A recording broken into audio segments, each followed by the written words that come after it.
O medo. O que é? Todos os homens têm medo. Quem não tem medo não é normal. Isso nada tem a ver com a coragem.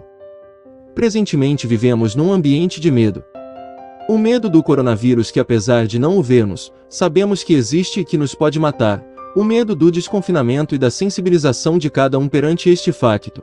O medo das repercussões econômicas. O medo de outras vagas da pandemia que podem surgir. O medo do futuro.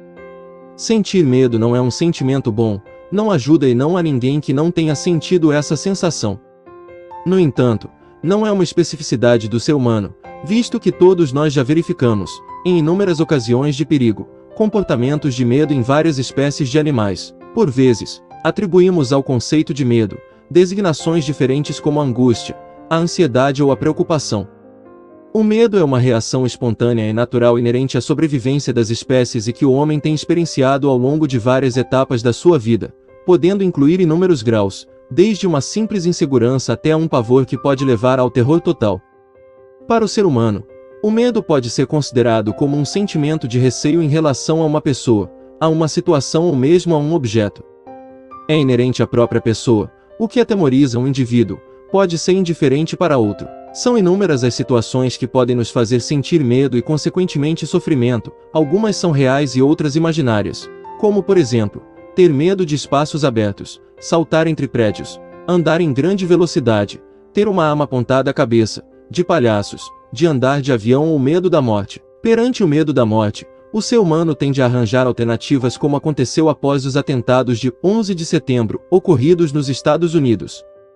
Viajar de avião é estatisticamente mais seguro do que andar de automóvel. No entanto, os americanos, ao recordarem os atentados, optaram por começarem a viajar de carro, o que deu origem a muito mais acidentes de trânsito, o que ocasionou a morte de 1.600 pessoas a mais durante um ano. Se tivessem superado o medo, certamente na sua grande maioria estariam vivas. Também as informações sobre violência noticiadas diariamente pelos mídia que ocorrem em todo o mundo, fazem-nos sentir medo, levando-nos a pensar que estamos sempre em perigo constante e que a qualquer momento podemos ser vítimas dessa mesma violência. Do mesmo modo, as manipulações usadas pelas empresas de marketing relativamente à nossa aderência ou não à moda, como vestuário, produtos de higiene ou a aquisição de bens como telefones ou automóveis, podem levar-nos a sentir medo de sermos rejeitados pelo grupo com quem socializamos. Igualmente, as instituições bancárias, as empresas de seguros ou os políticos usam vários argumentos, com mensagens mais perspicazes, causando-nos medo, de forma a atingirem os seus objetivos. Nos dias de hoje, o medo é uma das principais razões pelo entorpecimento das pessoas que preferem manter-se em situações desagradáveis, zonas que anteriormente eram confortáveis e que com o passar do tempo foram se alterando e se transformaram em áreas desfavoráveis, sem tentarem alguma mudança. Estas pessoas preferem permanecer em mais situações e temem por algo novo e desconhecido. Estas atitudes refletem que o medo está intimamente associado ao instinto de sobrevivência. O medo faz com que pensemos nos riscos e nas consequências que podemos correr devido a procedermos com determinados comportamentos. Se não sentíssemos medo, não estaríamos vivos, pois teríamos condutas que levariam ao nosso desaparecimento. Existem dois tipos de medo. Um que se identifica com a sensação de quando estamos perante uma ameaça física, quando estamos a tentar afastar-nos de um ladrão que está a correr atrás de nós, e o medo dos nossos pensamentos perante o que nos pode suceder futuramente, baseados na nossa imaginação ou em acontecimentos passados. Não devemos ignorar os nossos medos, pois foram eles que promoveram a sobrevivência da espécie humana ao longo de milênios. Se atualmente o medo avisa-nos para o perigo, que pode ser de origem física, moral ou de outra ordem, pode evitar que sejamos feridos ou mesmo que percamos a vida. A partir do século XVIII, o surgimento de uma nova mentalidade e de um certo afastamento destes medos e crenças.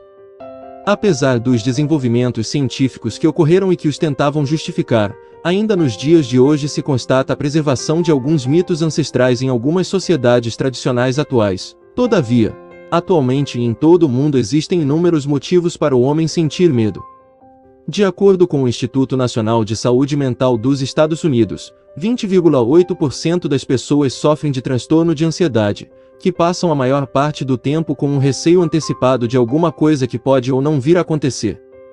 Segundo as estatísticas, os doentes com esta patologia são 10 vezes mais do que na década de 1980. Perante o medo e fisiologicamente falando, o cérebro é ativado involuntariamente por estímulos, liberta substâncias que vão contribuir para que o coração do indivíduo acelere e o trabalho respiratório aumente, fornecendo energia aos músculos do corpo que por sua vez se contraem e irão funcionar em dois únicos sentidos, na luta com o que receia ou então executa a fuga, afastando-se dele, mas nunca deve ficar à espera para ver o que acontece, de forma a aliviar ou a eliminar o medo. Para além dos medicamentos que já estão a ser criados, existem várias técnicas, sendo a principal a terapia.